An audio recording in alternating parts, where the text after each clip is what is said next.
क्या आपने कभी सोचा है कि एक ही घर, एक ही समाज और एक जैसी परिस्थितियों में रहने वाले दो व्यक्तियों के विचार और कर्म इतने अलग क्यों होते हैं? क्यों कोई व्यक्ति दया, सत्य और धर्म के मार्ग पर चलता है, जबकि कोई दूसरा व्यक्ति छल, क्रोध और अधर्म की ओर बढ़ जाता है? इसका उत्तर हमारे प्राचीन ऋषि मुनियों ने बहुत पहले ही खोज लिया था।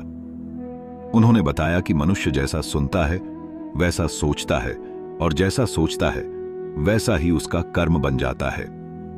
श्रवण से विचार जन्म लेते हैं, विचारों से संकल्प बनते हैं, और संकल्प ही आगे चलकर हमारे भाग्य का निर्माण करते हैं। आज के इस ज्ञानवर्धक प्रसंग में हम जानेंगे कर्म का वास्तविक रहस्य, संगति की शक्ति, और यह कि कैसे हमारे छोटे छोटे विचार भी हमारे संपूर्ण जीवन की दिशा बदल देते हैं।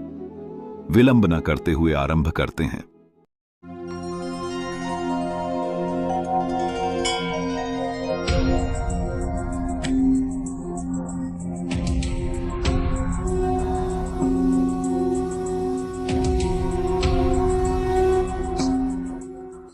श्रवण, विचार और कर्म एक दूसरे से गहराई से जुड़े हुए हैं।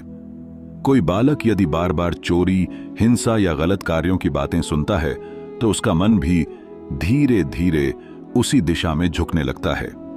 इसके विपरीत यदि वही बालक संतों और श्रेष्ठ व्यक्तियों की संगति प्राप्त करता है तो उसके भीतर भक्ति, दया और सद्गुणों का विकास होता है। मनुष्य का स्वभाव अचानक नहीं बनता। जो बातें वह प्रतिदिन सुनता है, जिन लोगों के साथ रहता है और जिन विचारों को बार बार अपने मन में दोहराता है, वही उसके व्यक्तित्व का हिस्सा बन जाती हैं। इसीलिए शास्त्रों में कुसंगति को पतन का कारण और सत्संग को उत्थान का द्वार बताया गया है। भोग और विषयों में डूबे लोगों की संगति से मन में वासनाएं और इच्छाएं बढ़ती हैं, जबकि संतों और सज्जनों का साथ मन को शुद्ध और शांत बनाता है। जो व्यक्ति अपने शरीर को स्वस्थ रखने के लिए नियमित परिश्रम करता है, जिसकी वाणी मधुर है, जो सत्य में विश्वास रखता है और ईश्वर में श्रद्धा रखता है, वह धनहीन होकर भी वास्तव में समृद्ध है। मनुष्य कभी पूर्ण रूप से शक्तिहीन नहीं होता। जिस शक्ति से वह पाप कर सकता है, उसी शक्ति को सही दिशा देकर वह पुण्य और महान कार्य भी कर सकता है।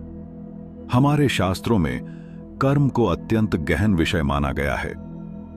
प्रत्येक विचार, प्रत्येक शब्द और प्रत्येक कार्य जिसका कोई परिणाम उत्पन्न होता है, वह कर्म है। कर्म का सिद्धांत कार्य और कारण के अटूट संबंध पर आधारित है। जहां कारण होगा, वहां उसका परिणाम अवश्य प्रकट होगा। यह प्रकृति का अटल नियम है। हमारे वर्तमान जीवन की परिस्थितियां कहीं न कहीं हमारे पूर्व कर्मों का परिणाम हैं, और आज किए गए हमारे कर्म ही आने वाले भविष्य का कारण बन रहे हैं। शास्त्रों में कर्मों के अनेक भेद बताए गए हैं। नित्य कर्म वे हैं जिन्हें मनुष्य को अपने जीवन में नियमित रूप से करना चाहिए।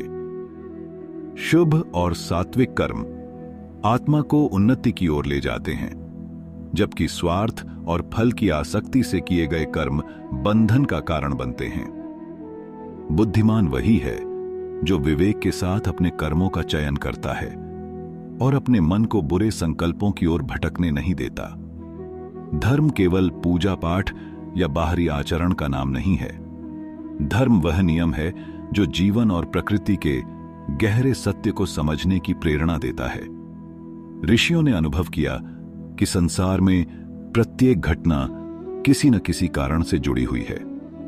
जिस प्रकार बीज बोने पर उसी के अनुरूप फल प्राप्त होता है, उसी प्रकार हमारे विचार और कर्म भी निश्चित रूप से अपना फल देते हैं। इसीलिए कहा गया है कि अपने मन को शुद्ध रखना, श्रेष्ठ विचारों का श्रवण करना और सत्कर्म करना ही सच्ची साधना है।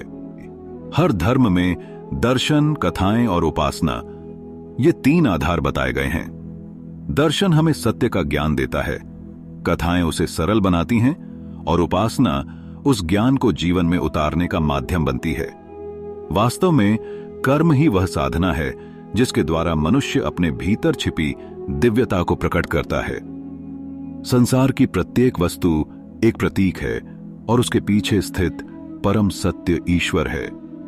जब मनुष्य अपने प्रत्येक कर्म को ईश्वर की भावना से करता है, तब साधारण कार्य भी साधना बन जाते हैं। इसलिए हमें सदैव याद रखना चाहिए कि हमारा भविष्य किसी एक बड़े निर्णय से नहीं, बल्कि प्रतिदिन किए जाने वाले छोटे छोटे विचारों, शब्दों और कर्मों से निर्मित होता है। सत्संग को अपनाइए, व्यर्थ के श्रवण से बचिए, अपने मन को श्रेष्ठ संकल्पों में स्थिर कीजिए और ऐसे कर्म कीजिए जो स्वयं के साथ साथ समस्त संसार के कल्याण का कारण बने। क्योंकि कर्म का नियम अटल है, जो हम संसार को देते हैं वही किसी न किसी रूप में हमारे पास वापस लौट कर आता है। तो आइए आज से हम अपने श्रवण को पवित्र करें, अपने विचारों को दिव्य बनाएं और अपने कर्मों से ऐसा जीवन जिएं जो केवल सफलता ही नहीं, बल्कि आत्मिक शांति और परम सत्य की ओर भी हमें ले जाए। आज की हमारी प्रस्तुति में इतना ही। अगर आपको यह वीडियो अच्छी लगी हो तो लाइक करें, कमेंट करें और चैनल को सब्सक्राइब अवश्य करें। मिलते हैं एक और ज्ञानवर्धक वीडियो के साथ। तब तक के लिए जय जय श्री राम।